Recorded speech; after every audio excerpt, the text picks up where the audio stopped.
Alguns informes antes do nosso conteúdo de hoje. 1. Dona Luísa voltou para Londres. Não sei se isso é bom ou ruim. É bom e ruim ao mesmo tempo. 2. Dona Luísa mudou de casa. Uma das consequências de ter mudado de casa, a primeira é que eu ganhei um presentinho de uma caixa. E a outra é que eu não sei como o som vai ficar nessa casa nova, acústica e tal. Mas se não der certo, eu remanejo. Não fiquem estressados, por favor.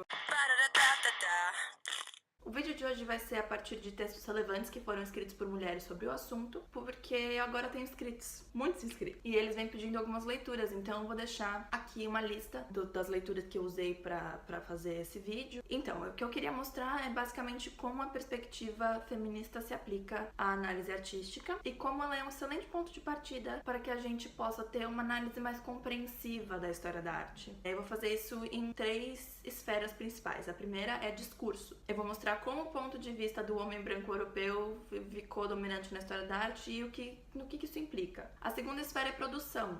Então eu vou mostrar como que o artista foi concebido e como é que essa noção exclui a participação das mulheres na produção artística. E a terceira esfera é representação, que é como as mulheres são de fato representadas visualmente, que tipo de ideologia está sendo traduzida nessas representações. Eu acho que a coisa mais importante da teoria feminista de arte é que ela trouxe à tona como a história da arte sistematicamente excluiu certas narrativas do seu discurso. Isso fez com que ela negligenciasse as artistas mulheres e criasse visões estereotipadas do trabalho dessas mulheres. Essa ideia de que mulheres têm que produzir uma arte que se encaixa no que é tipicamente feminino. Então tem que ser delicado, tem que tratar de temas românticos, tem que ser sobre amor e a maternidade. Como que isso aconteceu, que a gente ficou com essas noções tão equivocadas do que seria uma arte produzida por uma mulher, né? Tem 2 teorias principais de como isso ocorreu. A primeira teoria é da Griselda Pollock. Griselda Pollock, não sei falar o nome dela, gente. Ela acha que isso aconteceu no século XX, quando a história da arte se consolidou como uma disciplina, e aí, a partir disso, no meio acadêmico se disseminaram noções de periodização, estilo, o que é o artista, o que é a arte, que excluem toda uma narrativa das mulheres. Outra teoria de como isso aconteceu fala que foi bem antes, que foi no século XVI que isso começou. Quem fala isso é a Nanette Salomon. Ela diz que isso foi no século XVI porque foi nessa época que o Giorgio Vasari, um crítico de arte italiano, escreveu um livro chamado A Vida dos Mais Excelentes Arquitetos, Pintores e Escultores Italianos, que ela argumenta que introduziu o discurso sobre arte, sobre o artista e sobre o historiador da arte da maneira como a gente o conhece. Então o que Vasari fez? Ele criou a figura do artista, que ele construiu com todos os seus atributos. Um artista tem que ser genial, ele tem que ser bem educado, ele tem que ser culto, ele tem que treinar e ele tem que ser homem. E ele constrói também o historiador da arte, que, segundo ele, é uma pessoa que tem autoridade, no caso um homem que tem autoridade, para julgar a qualidade e o valor da produção artística. O indivíduo que o Vasari descreve como um artista é socialmente um agente livre e, portanto, ele é claramente de um certo gênero, de uma certa classe, de uma certa raça. Porque para ter a liberdade de fazer o que um artista fazia, para ter a liberdade ou o privilégio de produzir arte, ele não podia ser uma mulher. Porque mulheres não eram consideradas dignas de participar num ambiente intelectual onde era feita a produção artística. Ele não podia ser de outra raça, porque outras raças eram consideradas o quê? Animalescas e que não tinham a capacidade também de produzir arte. Ele não podia ser de uma certa classe, porque essas classes tinham que se ocupar em trabalhar para que as outras classes tivessem o tempo de fazer pinturas, entende? Então, resumindo, a mulher está excluída da produção, porque ela não pode ser artista, porque ela não tica as caixinhas que o Vasari falou que ela tinha que ticar, e ela também está excluída da crítica de arte, não pode ser historiadora. Mas é mentira, porque eu estou aqui afinal, não é mesmo? Tentando. Nesse caso, é muito curioso que o contexto asiático também é muito parecido com o ocidental. É claro que tem diferenças óbvias de contexto e cultura,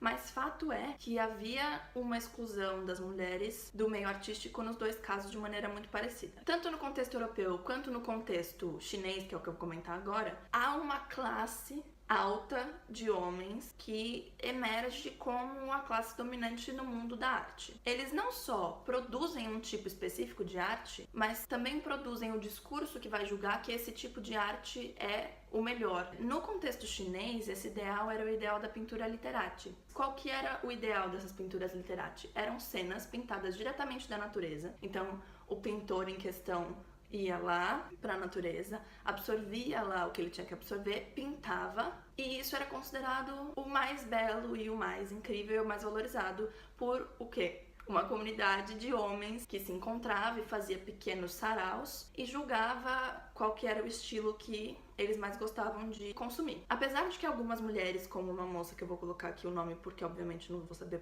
pronunciar em chinês, são conhecidas pelas suas práticas artísticas, como com caligrafia e pintura, a quantidade de temas que estavam disponíveis para essas mulheres eram muito restritos, porque as mulheres estavam confinadas a um ambiente doméstico. De acordo com a teoria, a filosofia confucionista, o que acontece? A mulher cabe ao espaço doméstico, privado, e o homem cabe ao espaço público. As mulheres, estando no espaço doméstico, não podiam fazer o que o pintor ideal faria, que é ir até a natureza, entrar em contato com ela para poder pintá-la. Então, da mesma maneira, na Europa do século XVI e XVII, as mulheres não tinham acesso a pintar a partir do nu. E pintar a partir do nu era o quê? Considerado uma parte fundamental do treinamento artístico. Então as mulheres não tem como ter sucesso, entende? Porque ela não pode participar, ela não tem nem como fazer as coisas que são consideradas arte.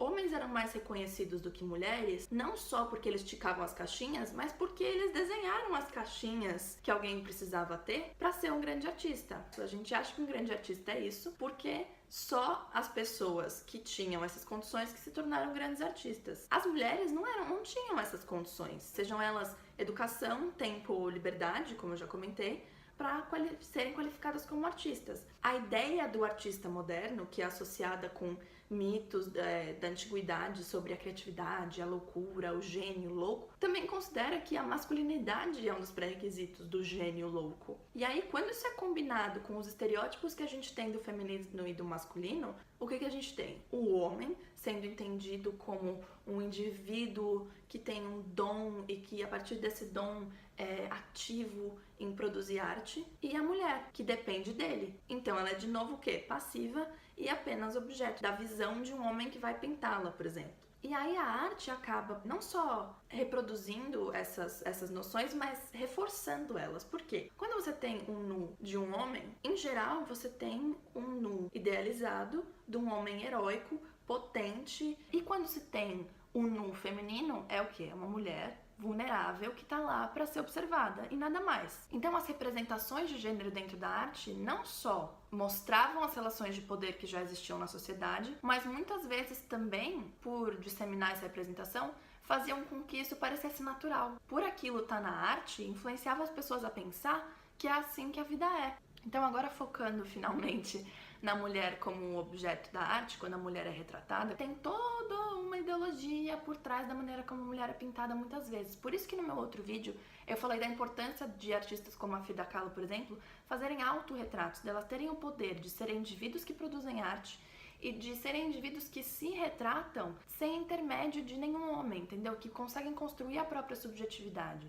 Isso é incrível, porque a prática artística, ela envolve também dinâmicas de poder entre o artista e a modelo. E aí isso não só limita as mulheres à posição de serem um tema artístico, mas também de ser um objeto. E esse processo de objetificação, ele é mais forte ainda no caso das mulheres negras. Por causa das condições históricas de escravidão e racismo, as mulheres negras são objetificadas duas vezes. Uma vez por serem negras e outra vez por serem mulheres. O que as moças que falam sobre isso querem chamar nossa atenção é pro fato de que o Ocidente tem uma fascinação com controlar o corpo feminino e com controlar o corpo da mulher negra, porque isso satisfaz as suas fantasias sobre o primitivo erótico, por exemplo, que, claro, se encaixa com o discurso racial que se tem sobre os negros como animalescos e mais próximos dos animais do que brancos estariam, e toda essa baboseira que ainda tem gente que acredita. As particularidades das representações das mulheres negras e de outras etnias não brancas ilustram como a representação da mulher também é produto de processos históricos e culturais.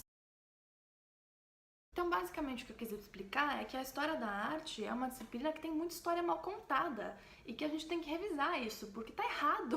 Por mais que o meu ângulo seja acreditar que as minorias foram negligenciadas na história da arte e que a gente tem que agora olhar para elas e valorizá-las, talvez você não ache isso. Talvez você ache que falar sobre as minorias seja mimimi. Tá bom, tudo bem, vamos seguir a sua linha de raciocínio. Então vamos olhar para esses grupos, não porque eles são minorias, mas porque eles são grupos que estavam produzindo arte. E como a gente imagina que as pessoas queiram que as disciplinas acadêmicas tenham rigor, a gente imagina que o quê? Que as pessoas querem que todas as narrativas possíveis estejam sendo contadas dentro de uma disciplina para que ela seja mais verídica, mais correta, que ela seja mais neutra, que ela seja o mais compreensiva possível e que ela permita que a gente conheça a arte da maneira mais inclusiva possível. Não por causa da inclusão social, mas só pelo rigor da disciplina. Assim, alguém consegue concordar comigo, apesar de achar que minoria é mimimi? Não sei, né, gente? A gente tá tentando dialogar, mas às vezes dá vontade de mandar a pessoa...